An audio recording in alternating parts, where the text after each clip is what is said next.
नमस्कार, मी अक्षता. आपण पाहताय मुंबई आउटलुक. बदलापूरच्या एका नामांकित शाळेत 2 चिमुरड्या मुलींवर लैंगिक अत्याचार करणारा मुख्य आरोपी अक्षय शिंदेचा एन्काउंटर झाला. तो कसा मारला गेला हे संपूर्ण प्रकरण आपल्याला माहीत असेलच. मात्र अक्षय सोबत या प्रकरणातील 2 सह आरोपींचं काय झालं याबद्दल कुठलीच माहिती आतापर्यंत समोर आली नव्हती. मात्र आता हे प्रकरण पुन्हा एकदा चर्चेत आलं. या प्रकरणातील सह आरोपी तुषार आपटे याला बदलापूर नगरपालिकेत स्वीकृत नगरसेवक म्हणून नियुक्त करण्यात आलं आणि आपटेला ही संधी देणारा पक्ष दुसरा तिसरा कोणी नसून पार्टी विथ डिफरन्स अशी शेखी मिरवणारा भारतीय जनता पक्षच आहे. आपटेच्या निवडीवरून गदारोळ माजल्यावर भाजपने 2 पावले मागे येत ही निवड रद्द केली. पण त्याच वेळी पक्षानं आपल्या भूमिकेचं केलेलं समर्थन देखील संताप आणणार आहे. हे नेमकं प्रकरण काय आहे आज आपण याच व्हिडिओच्या माध्यमातून जाणून घेणार आहोत. ऑगस्ट 2024 मध्ये बदलापूर मधील एका नामांकित शाळेत 2 चिमुरड्या मुलींवर लैंगिक अत्याचार झाल्याची घटना समोर आली. त्यानंतर संपूर्ण राज्यात संतापाची लाट उसळली.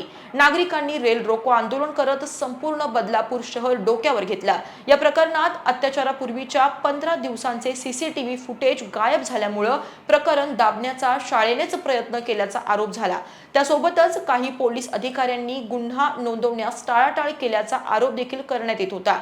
चिमुरड्या मुलींवर लैंगिक अत्याचार प्रकरणातील मुख्य आरोपी शाळेतील सफाई कर्मचारी अक्षय शिंदे याचा नंतर पोलीस एन्काउंटर झाला, ज्यात त्याचा मृत्यू झाला. मात्र या साऱ्या प्रकरणाला अक्षय जितका जबाबदार होता तितकेच संबंधित शाळेचे मुख्याध्यापक, संस्था चालक देखील जबाबदार होते.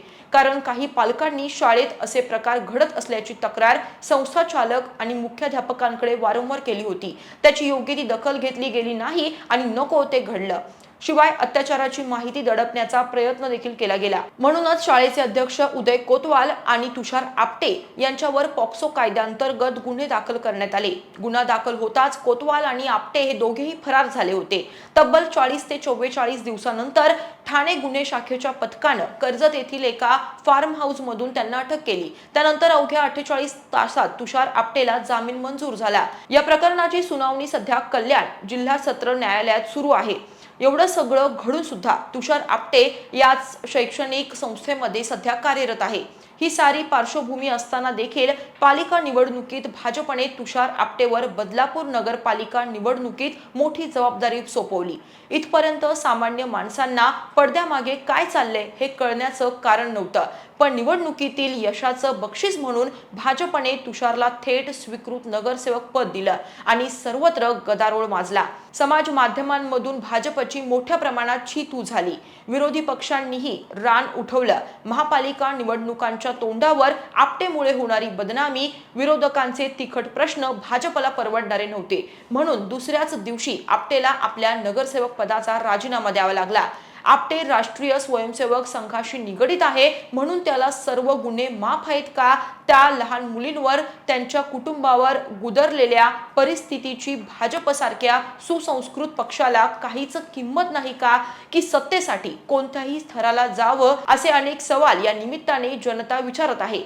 विकृताला भाजपनं स्वीकृत केलं अशा शब्दांमध्ये शिवसेना उभाटाचे प्रमुख उद्धव ठाकरे यांनी भाजपवर बोचरा वार केलाय.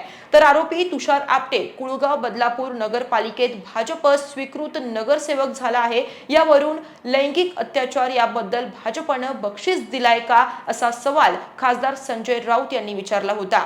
यावर भाजपचे नेते चंद्रशेखर बावनकुळे यांनी म्हटलं होतं की त्याच्यावर योग्य ती कारवाई होईल. ज्यांनी चूक केली त्यांच्यावर कारवाई होत असते. निष्पक्षपणे कारवाई होईल, चिंता करण्याची गरज नाहीये असं आश्वासन भाजप प्रदेशाध्यक्षांनी दिलं जरी असलं तर मग तुषार आपटेवर या आधीच का योग्य ती कारवाई करण्यात आली नाही? लोकांच्या टीकेची तुम्ही वाट पाहत होता का? जर समाज माध्यमांमधून विरोध झाला नसता तर एक आरोपी आज नगरसेवक असता. आता या साऱ्या प्रकारावरून तुषार आपटेला कितपत शिक्षा होईल यावरही शंका उपस्थित केल्या जाऊ लागल्यात. पण न्यायदेवता उघड्या डोळ्यांनी सारा प्रकार पाहते आहे. तिच्या दरबारात तरी त्या चिमुरड्या मुलींना न्याय मिळेल अशी अपेक्षा करूया. तुम्हाला या प्रकरणाबद्दल काय वाटतं हे आम्हाला कमेंट बॉक्समध्ये जरूर कळवा.